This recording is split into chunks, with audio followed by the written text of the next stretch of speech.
America के एक छोटे शहर में हर 27 साल बाद एक खौफनाक जोकर दिखाई देता है। ये जोकर बच्चों को अगवा करता है और बेरहमी से उनकी हत्या कर देता है। कहानी 1990 की है। एक ठंडे और बरसाती दिन में बीमार बिल अपने छोटे भाई जॉर्जी के लिए एक कागज की बोट बनाता है। छोटा भाई खुशी खुशी अपना रेनकोट पहनकर बाहर बोट चलाने निकल पड़ता है। कागज की बोट बारिश के पानी के साथ बहकर एक नाली में चली जाती है। जैसे ही वह उसे उठाने के लिए झुकता है, नाली के अंदर से अचानक एक जोकर बाहर आता है। जोकर को देखकर बच्चा बुरी तरह डर जाता है। जोकर उसे बातों में फंसाते हुए कहता है, cotton candy, hot dogs. Georgie झिझकते हुए अपना डर छोड़कर नाली के पास आ जाता है। जैसे ही वह हाथ बढ़ाकर बोट लेने की कोशिश करता है, जोकर अपना बड़ा खतरनाक मुंह खोलता है। जोकर जॉर्जी का हाथ काट देता है और उसे नाली में खींच लेता है। कहानी अगले साल की गर्मियों में आगे बढ़ती है। बिल के पिता अब तक बच्चे की मौत को स्वीकार कर चुके हैं, लेकिन बिल को अभी भी यकीन है कि उसका भाई मरा नहीं है। बिल को लगता है कि उसका भाई नाली के पानी के साथ बहकर शहर के बाहर की नदी तक चला गया होगा। गर्मी की छुट्टियों का फायदा उठाते हुए वह अपने 3 दोस्तों को साथ लेकर नदी के किनारे अपने भाई की तलाश करने निकलता है। दूसरी ओर स्कूल का नया स्टूडेंट बेन अक्सर वहां के बुली हेनरी और उसके दोस्तों से तंग किया जाता है। नए शहर में कोई दोस्त न होने के कारण वह अकेले लाइब्रेरी में किताबें पढ़ने चला जाता है। एक दिन बेन को लाइब्रेरी में उसी शहर के इतिहास की एक किताब मिलती है। उसे पता चलता है कि हर कुछ सालों में इस शहर में बच्चों के गायब होने की घटनाएं होती रहती हैं। किताब में एक पुरानी फोटो पर उसकी नजर पड़ती है, जिसमें हल्का सा एक डरावना साया दिखाई देता है। यह देखकर वह डर जाता है और जल्दी से किताब बंद कर लाइब्रेरी से बाहर चला जाता है। बाहर निकलते ही उसका सामना हेनरी और उसके साथियों से होता है, जो उसे फिर परेशान करने लगते हैं। भागने की कोशिश में बेन की मुलाकात नदी किनारे बिल और उसके दोस्तों से हो जाती है। चारों दोस्त बेन को चोटिल देखकर उसकी हेल्प करने के लिए पास की मेडिकल शॉप पर दवा खरीदने जाते हैं। हालांकि उनके पास पैसे नहीं होते। तभी उनकी मुलाकात स्कूल की खूबसूरत लड़की बेव से होती है, जो दवा खरीदने आई होती है। बेव अपनी चालाकी और खूबसूरती का यूज करके मेडिकल शॉप के बूढ़े और चालाक दुकानदार को झांसा देती है। इस तरह दवा खरीदने का काम हो जाता है और सभी दोस्त बन जाते हैं। अगले दिन बेन उन्हें अपने घर बुलाकर उनका शुक्रिया अदा करता है और लाइब्रेरी में मिली जानकारी के बारे में बताता है। वह बताता है कि इस शहर में हर 27 साल में बच्चों के गायब होने की घटनाएं होती हैं। ये कोई इत्तेफाक नहीं हो सकता और इस बार का साल पिछली घटना से 27वें साल का है। यह सुनकर सबके मन में डर घर कर जाता है। अगले कुछ दिनों में हर एक को डरावने और अजीबोगरीब अनुभव होने लगते हैं। ऐसा लगता है कि कुछ खौफनाक उनके करीब आ रहा है। सबसे पहले एडी जब एक अजीब से लकड़ी के मकान के पास से गुजर रहा था, मकान का दरवाजा अपने आप खुल गया। अंदर से किसी की आवाज सुनाई देने लगी, जो उसे अंदर आने के लिए लुभा रही थी। तभी एक भयानक झम्बी दिखाई दिया, जिसने उसे डराकर लकड़ी के मकान के अंदर जाने पर मजबूर कर दिया। लेकिन सौभाग्य से एडी ने मकान के अंदर जाने के बजाय बगल से रास्ता ढूंढकर वहां से भागने का फैसला किया। दौड़ते दौड़ते अचानक ज़ॉम्बी गायब हो गया, लेकिन तभी एक लाल गुब्बारा पकड़े हुए खौफनाक जोकर उसके सामने आ गया। डर के मारे एडी भागते भागते गिरता पड़ता वहां से किसी तरह बच निकला। दूसरी तरफ स्टैन जब अपने घर पर था तो उसने एक भयानक और अजीब औरत को देखा। वहीं बेन जब लाइब्रेरी पहुंचा तो उसे एक बिना सिर वाला इंसान दिखाई दिया, जो उसे दौड़ाता रहा। यह वही लाश थी जिसे उसने पहले किताब में देखा था। गनीमत यह रही कि तभी लाइब्रेरी का एक कर्मचारी आ गया और उसके आते ही वह बिना सिर वाला इंसान गायब हो गया। बिल ने अपने घर के बेसमेंट में अपने लापता छोटे भाई को देखा, जो अब भी वही येलो रेनकोट पहने हुए था। लेकिन जैसे ही वह पास गया, छोटे भाई के पीछे वह डरावना जोकर खड़ा हुआ दिखा। अगर बिल तेजी से नहीं भागता तो शायद जोकर उसे भी अपने साथ ले जाता। बेवर्ली भी इस खौफनाक अनुभव से नहीं बची।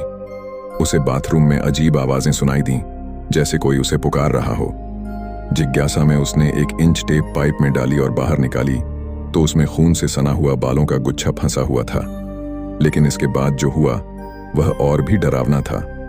पाइप से एक भयानक चीख सुनाई दी और कुछ भयंकर चीजें पाइप से बाहर निकलने लगीं। शुक्र है कि बेवर्ली के पिता ने सही समय पर दरवाजा खोल दिया, जिससे एक बड़ा हादसा टल गया। अगले दिन सभी 6 दोस्त फिर से मिले। बिल ने अपने साथ हुए जोकर वाले डरावने वाकये के बारे में बताया और तभी बाकी दोस्तों ने भी अपनी अपनी खौफनाक घटनाओं को शेयर किया। सभी ने महसूस किया कि उन्होंने वही चीज देखी जिससे वे सबसे ज्यादा डरते हैं। तभी उन्होंने देखा कि हेनरी किसी और को परेशान कर रहा है। बेवर्ली ने बिना किसी झिझक के एक बड़ा पत्थर उठाकर उस पर फेंक दिया।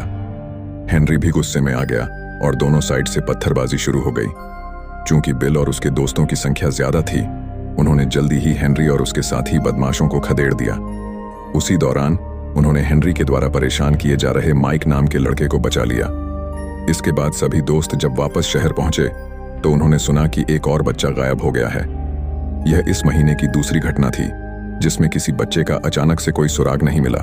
बेन ने जो पहले लाइब्रेरी में जानकारी जुटाई थी, उसे जोड़ते हुए सभी ने यह अंदाजा लगाया कि इस शहर में जरूर एक खतरनाक क्रीचर है।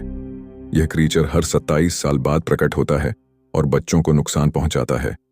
साथ ही वह बच्चों के मन में छुपे सबसे बड़े डर को पहचान कर उसी का रूप धारण कर उन्हें डराता है। इसी दौरान माइक ने भी अपनी कहानी शेयर की। उसने बताया कि कुछ दिन पहले उसने अपने मरे हुए माता पिता को देखा था जो आग में जलकर मर गए थे। यह सुनकर बाकी दोस्तों को अपने अंदाजे पर और ज्यादा यकीन हो गया। बिल अपने सभी दोस्तों को अपने घर के गैरेज में लेकर गया, जहां उसने अपने भाई को ढूंढने के लिए जो भी जानकारी इकट्ठा की थी वह दिखाई। उसने बताया कि जितनी भी गुमशुदगी की घटनाएं हुई थीं, वे सभी घटनाएं शहर के सीवर के पास हुई थीं और सारे सीवर एक जगह पर जाकर मिलते हैं जिसे हॉन्टेड हाउस कहा जाता है। यह वही भूतिया घर था जहां पहले एडी ने जोकर को देखा था। बुल ने कहा कि वही जगह उस खतरनाक क्रीचर का ठिकाना हो सकती है। तभी कुछ अजीब और डरावना हुआ। गैरेज में रखा प्रोजेक्टर अपने आप चलने लगा और लगातार फोटोज बदलने लगा। आखिरी स्लाइड बिल के परिवार की एक तस्वीर पर रुकी, लेकिन तस्वीर में उसकी मां का चेहरा धीरे धीरे बदलने लगा। वह चेहरा डरावने हंसी के साथ एक जोकर का बन गया। तभी अचानक वही जोकर प्रोजेक्टर की स्क्रीन से बाहर आ गया। सौभाग्य से बेन और एडी ने जल्दी से गैरेज का दरवाजा खोल दिया और जोकर गायब हो गया।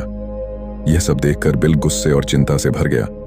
उसने दोस्तों की सलाह को नजरअंदाज करते हुए जोकर के ठिकाने यानी हॉन्टेड हाउस की ओर भागना शुरू कर दिया। बचे हुए सभी दोस्त भी उसका साथ देने के लिए मजबूर होकर उसके पीछे चल दिए। जब वे हॉन्टेड हाउस पहुंचे तो एडी और रिची बिल के साथ अंदर चले गए, जबकि बाकी दोस्त बाहर रुके।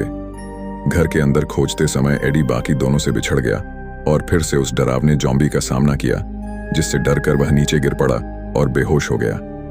रिची को एक कमरे में बंद कर दिया गया जो चारों तरफ से जोकर की मूर्तियों से भरा हुआ था।